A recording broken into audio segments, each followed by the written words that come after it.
Ya, saya akan lanjutkan perbincangan ini. Saya ingin ke Ibu Huriah El Islami dari BPKH. Saya ingin tadi Anda menanggapi apa yang tadi kita perbincangkan sebelumnya. Jadi, apakah ya jamaah haji yang menarik uangnya itu akan gugur atau tidak dalam antrean keberangkatan, Ibu Huriah? Terima kasih Mbak Nana. Pertama-tama mungkin saya izin menyampaikan bahwa statement yang mengatakan seolah-olah dikatakan Bapak Kepala Badan Pelaksana BPKH kalau membatalkan itu tidak akan bisa pergi haji itu hoax dan sudah dikonfirm oleh Kominfo. Jadi Pak Anggito tidak pernah mengatakan akan gugur? Tidak pernah mengatakan statement yang sudah viral tersebut, tidak pernah. Namun saya juga izin menjelaskan bahwasanya ada prosesnya di mana apabila yang ditarik kembali seperti yang disampaikan oleh Pak Menak tadi bisa menarik uang pelunasan.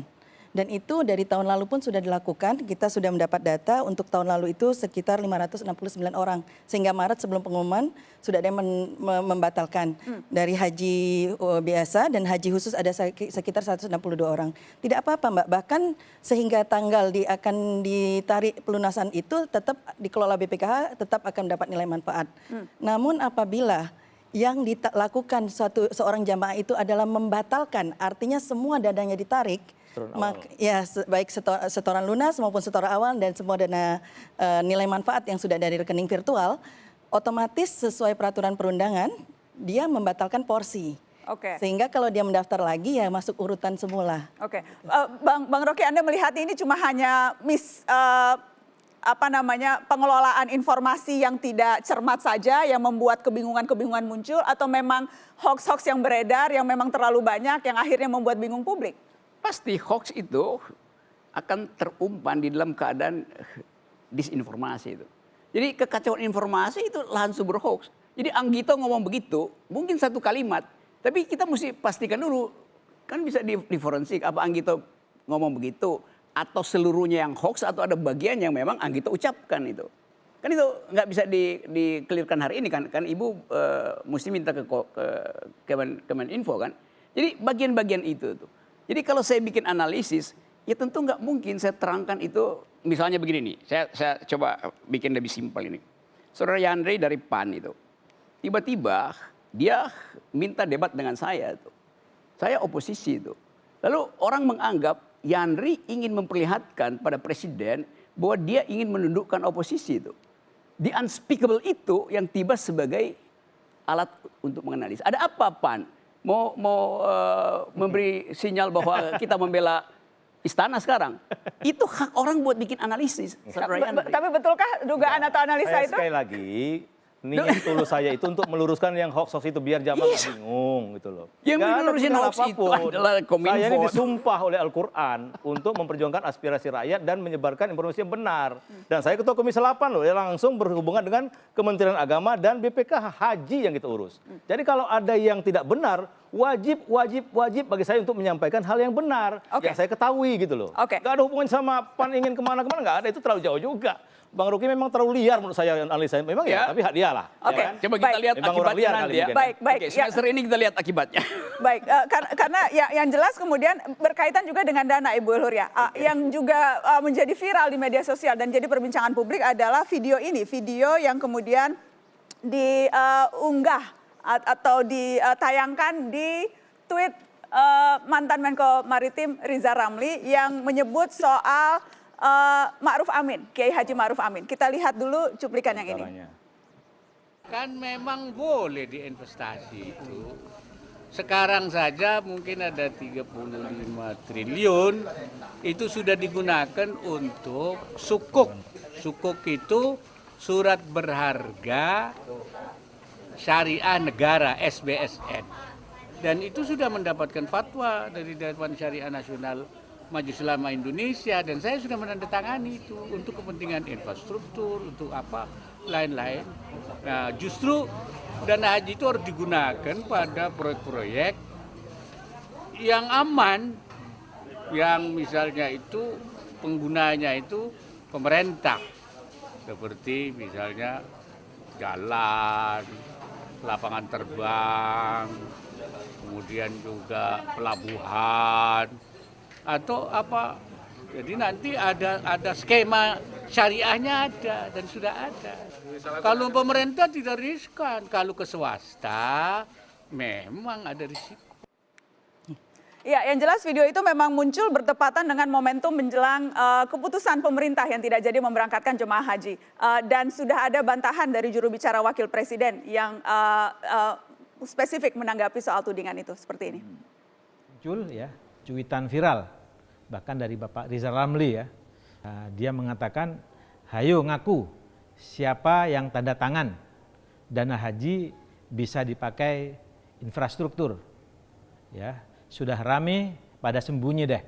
Kebiasaan lempar batu sembunyi tangan. Ada pernyataan seperti itu. Saya kira ini perlu kita klarifikasi apa yang sebenarnya terjadi dan harus dijelaskan bahwa pernyataan itu ya tadi seperti yang tadi kita katakan itu terjadi pada tahun 2017 beberapa hari setelah pelantikan Dewan Pengawas dan anggota BPKH pada Juli 2017.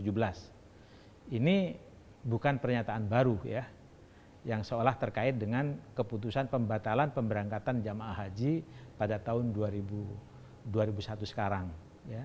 Dalam video itu di tahun 2017 ya, bahwa Kiai Ma'ruf Amin selaku Ketua Umum MUI sedang menjelaskan standar normatif ya, prinsip-prinsip syariah. Mengingat di dalam Undang-Undang nomor 34 tahun 2014 ya tentang pengelolaan keuangan haji, di situ jelas-jelas disebutkan ya bahwa pengelolaan keuangan haji harus ya berasaskan prinsip syariah. Ini penting ya, bahwa pengelolaan keuangan haji harus berasaskan prinsip syariah dan prinsip syariah itu merujuk kepada fatwa Majelis Ulama Indonesia. Jadi yang ditandatangani oleh Kiai Ma'ruf itu adalah fatwa ya, fatwa yang terkait dengan sukuk, tidak ada hubungannya dengan tanda tangan untuk investasi infrastruktur ya. Ya, karena kemudian itu tudingan yang juga muncul penggunaan dana haji dipakai untuk bangun infrastruktur. Bagaimana Ibu Ulhuriyah? Anda bisa meyakinkan publik yang memang mungkin saja percaya atau memang termakan begitu pada informasi itu memang dipakai infrastruktur atau jangan-jangan memang ya sudah diinvestasikan ke infrastruktur? Mungkin supaya lebih jelas ya Mbak Nana, terima kasih atas pertanyaannya. Agar menjadi jelas kepada publik, saya mundur sedikit bahwasanya BPKH ini adalah lembaga yang dibentuk berdasarkan Undang-Undang nomor 34 tahun 2014. Apa yang bisa kami lakukan, apa yang tidak bisa kami lakukan itu semua ketentuannya sudah jelas. Ada di Undang-Undang 34 tahun 2014 tersebut yang kemudian untuk pelaksanaannya sudah diturunkan di Peraturan Pemerintah nomor 5 tahun 2018. Nah, baik di undang-undang ini maupun di peraturan pemerintah itu Mbak Nana, untuk pengelolaan dana haji itu dapat dilakukan dalam bentuk penempatan, nanti saya sampaikan besarannya. Untuk investasi langsung batasannya sehingga 20%, investasi lainnya 10%, investasi emas 5%, dan investasi surat berharga sisanya. Nah, ada kewajiban lebih lanjut di peraturan pemerintah di mana untuk penempatan ini sehingga akhir tahun nanti tepatnya tanggal 12 Desember 2021 itu tidak boleh melebihi 30%. Oke, Nah, tapi apakah berarti ya bisa dan sudah diinvestasikan ke infrastruktur seperti yang tadi kita belum ada Mbak Nana, kami tidak ada investasi langsung dalam bentuk untuk infrastruktur itu belum ada. Karena memang secara besar, garis besar investasi kami memang saat ini masih di posisi surat berharga. Tetapi apakah diperbolehkan sesungguhnya cuma saja belum infrastruktur? Karena tadi kan kita dengar Kiai Haji Ma'ruf Amin waktu itu posisinya sebagai Ketua MUI mengatakan ya bisa saja begitu. Ya, mungkin begini ya Mbak Nana supaya jelas, kita perjelas dari segi ketentuan perundangannya itu memang ada. Boleh dilakukan, dari segi fatwa MUI pun boleh, namun sekarang kan masalah kebijakan ya Mbak Nana, kita selaku BPKH kita menyadari bahwa kita mengelola dana jemaah haji, sehingga prioritas kita memang terkait perhajian Mbak.